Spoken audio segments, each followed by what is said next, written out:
Well, Todd Thompson and Jeff Hassel decided to come up and pay me a visit. So we took them out to the firing range, let them shoot the 454 Casull, and get ready to go on a caribou hunt. I'll have to say Jeff was the most accurate with the gun, but I think Ty had the funnest time.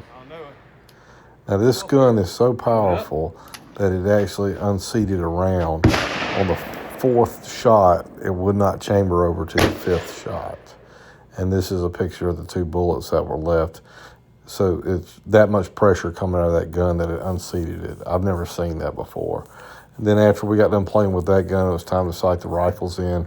Jeff was shooting the 300 Win Mag. That is a Christensen Arms rifle. And we're only doing 100 yards. We're just making sure it's sighted in, playing around. So once we got done playing around with these guns, and the next day we're going to pack up and head north. My first shot. Most of y'all know I live in Wasilla, Alaska, and we were going to go to Fairbanks, but instead of going straight up through Denali, I think it's a much prettier drive if you go to the right and go up to Glen Island. And while we're doing that, we got stopped on the road by a few doll sheep coming down the mountain to feed. And the little rascals just started running down the mountain. We stopped and watched them. There was nobody behind us. And they crossed the road and decided to go get them something to eat. And in this same area, it's really beautiful because you've got the doll sheep. I've seen bears up here, and you can stop at any point along the way and look at the glaciers. You've got multiple mountains.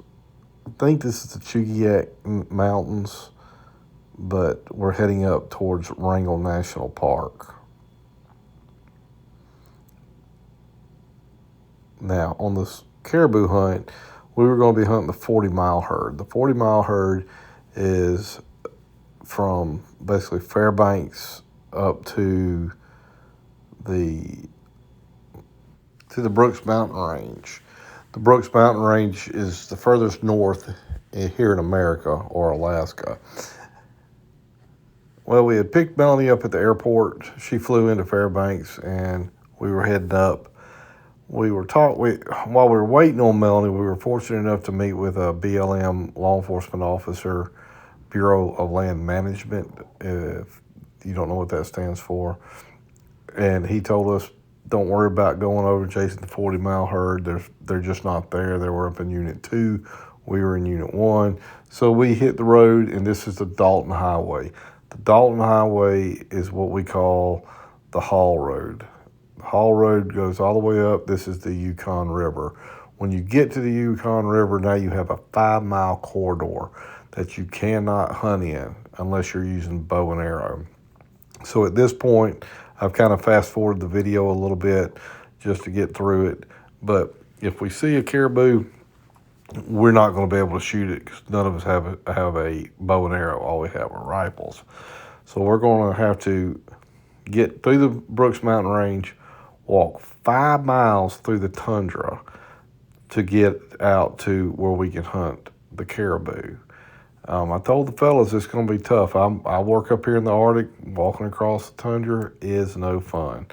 Locals call it the 5-mile march of death, and there's a reason for that. And then the biggest problem is if you do kill one, you got to pack it all out. You cannot leave any meat.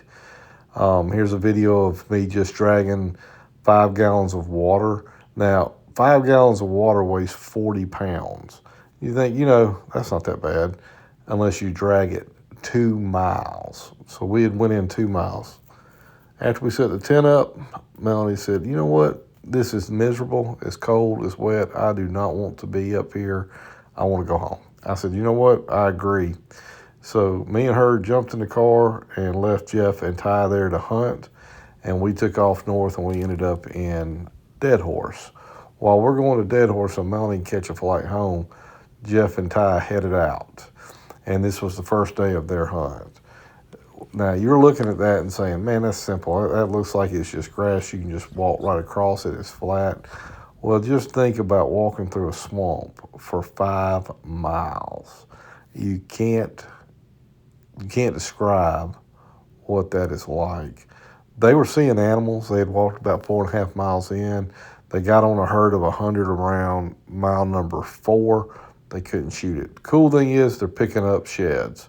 And buddy, did they find some sheds. So Melanie and I were camping out by the river, and out of nowhere, this thing walks up. Here comes the muskox. What this animal is a muskox. Muskox are native to the area and aren't really scared of much. He walked up, and I'm in that big van, and he ended up taking a wide berth and just walking around us. Walked up on the road, then came back down and kept on his merry way. But I will say Melanie was pretty tickled about that. So after we get to Deadhorse, it's about a 2.5 hour drive. We end up crashing in the van. Me and Melanie slept in the van down by the river. It's 9 o'clock here in Deadhorse, Alaska. So we're just taking it easy. Van down by the river. Say goodnight, Melanie. The next morning, we went put some gas in the van, and it was over $8 a gallon. So if you're not familiar with where Deadhorse is, it is in the very top of Alaska.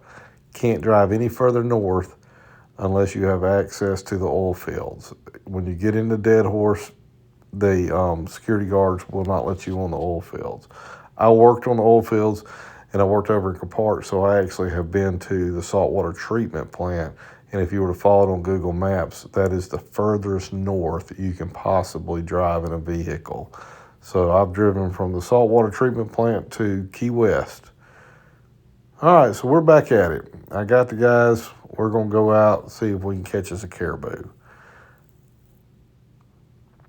Now, if you notice old Ty there, he's wearing waders. The best way to walk across the tundra is in waders. Those soft-footed waders, they're light on your feet. They don't rub blisters, and you can just walk for miles. Ty swore it really made a difference. I really think it makes a difference. But anyway, so we got there, and we walked out. We got to the 5-mile marker, and the fog rolled in. And as soon as that fog rolled in, it was done. You couldn't see more than maybe 100, 150 yards. But, it was a good walk out. We got water. We were able to stop, kick our shoes off, relax for a little bit. But we didn't relax very long. You see that wall of fog that rolled in on us so daggone quick it wasn't even funny. So we decided to hike back. Jeff put all the antlers up on Caribou Hill and marked it with his GPS, and we trotted back over to Caribou Hill, picked all the antlers up, and started heading back in. Well, unfortunately, this was going to be the last time we headed out. It's just still raining. It's fog. You can't see. It literally was just not good hunting weather. But if you've ever hunted in Alaska, you know you have good days and you have bad days of hunting, and most of them are bad days. So when I get off, I'm up here in the Arctic right now working. When I get off, I'm going to go hunting down in Kenai, down on the Kenai Peninsula, and try to kill a moose. But here's our tent where we stayed. Ended up staying up here, I think, 4 days in the Arctic. And the boys got so desperate, they even tried rattling one up. But I told them I didn't think that would work. Caught any bulls up. Figured out what the problem is. Boys up north don't know how to call a bull in. So we're going to rattle one in. I got Ty right up there. We got a good bull other side of that mountain. So I'm going to start rattling. He should top that mountain in a second now.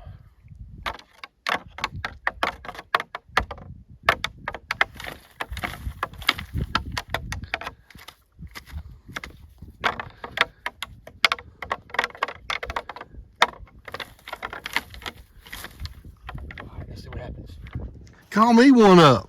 Alright, I'll show the Alaskans how to hunt these mooses. Okay.